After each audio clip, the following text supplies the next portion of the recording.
दोस्तों, भारत में जमीन और प्रॉपर्टी की रजिस्ट्री की प्रक्रिया को और पारदर्शी बनाने के लिए सरकार ने 2025 में नए नियम लागू किए हैं, लेकिन इन बदलावों ने आम लोगों की परेशानियां बढ़ा दी है।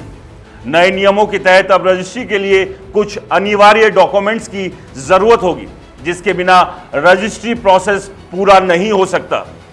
दोस्तों, इन नियमों का उद्देश्य भले ही फर्जीवाड़ा रोकना हो और प्रोसेस को डिजिटल और सुरक्षित बनाना हो, लेकिन कई लोगों के लिए ये एक नई चुनौती बनकर उभरा है।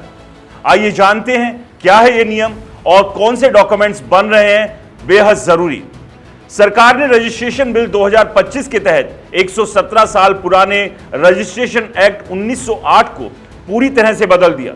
नए नियम 1 जुलाई 2025 से लागू हो चुके हैं, जिनका मकसद प्रॉपर्टी रजिस्ट्रेशन को तेज, सुरक्षित और डिजिटल बनाना है। लेकिन इसके साथ ही कुछ सख्त शर्तें भी लागू की गई हैं, जिन्हें पूरा करना हर किसी के लिए आसान नहीं।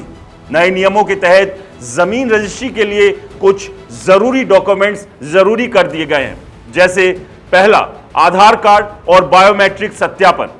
खरीदार और विक्रेता दोनों का आधार कार्ड लिंक करना जरूरी है। बायोमेट्रिक वेरिफिकेशन के बिना रजिस्ट्री मंजूर नहीं होगी। दूसरा, नो ऑब्जेक्शन सर्टिफिकेट यानी एनओसी। प्रॉपर्टी की बिक्री से पहले संबंधित विभाग से एनओसी लेना जरूरी होगा। बिना एनओसी के रजिस्ट्री रद्द हो सकती है। तीसरा, लैंड टाइटल वेरिफिकेशन। जमीन का मालिकाना हक सत्यापित करना अब जरूरी है। इसके लिए जियो टैग्ड नक्शा, डिजिटल प्रॉपर्टी कार्ड जरूरी है। चौथा, सेल डीड और दूसरे डॉक्यूमेंट्स। सेल डीड, पहचान पत्र और प्रॉपर्टी के पुराने डॉक्यूमेंट्स की डिजिटल कॉपी ऑनलाइन अपलोड करनी होगी। पांचवा, वीडियो रिकॉर्डिंग की सहमति। रजिस्ट्री प्रोसेस की वीडियो रिकॉर्डिंग जरूरी है। इसमें खरीदार और विक्रेता दोनों की सहमति दर्ज होगी।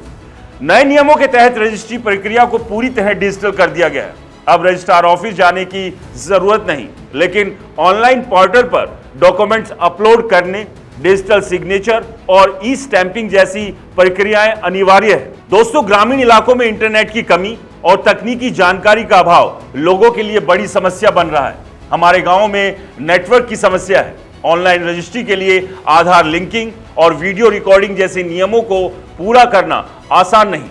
बिचौलियों की मदद लेनी पड़ रही है, जो पहले से ज्यादा पैसे मांग रहे हैं। उदाहरण के तौर पर रामलाल एक किसान है, उत्तर प्रदेश के। लोगों की परेशानियां, एक तकनीकी जटिलता, डिजिटल प्रक्रिया के लिए स्मार्टफोन, इंटरनेट और तकनीकी जानकारी जरूरी है, जो कि उनके पास नहीं है, जिसकी वजह से उन्हें ऑनलाइन रजिस्ट्री करने में काफी परेशानी होती है। तो ऐसे में जो बदलाव किए गए हैं, इन बदलाव की वजह से एक ट्रांसपेरेंसी और रजिस्ट्री फ्रॉड के मामलों में कमी तो जरूर आएगी, लेकिन जो दूसरी दिक्कतें और परेशानियां हैं वो भी लोगों के सामने लगातार आ रही है। ऐसे में अब देखना यही होगा कि इन परेशानियों का सरकार या संबंधित विभाग क्या कुछ समाधान निकालते हैं। फिलहाल इस वीडियो में इतना ही। नमस्कार।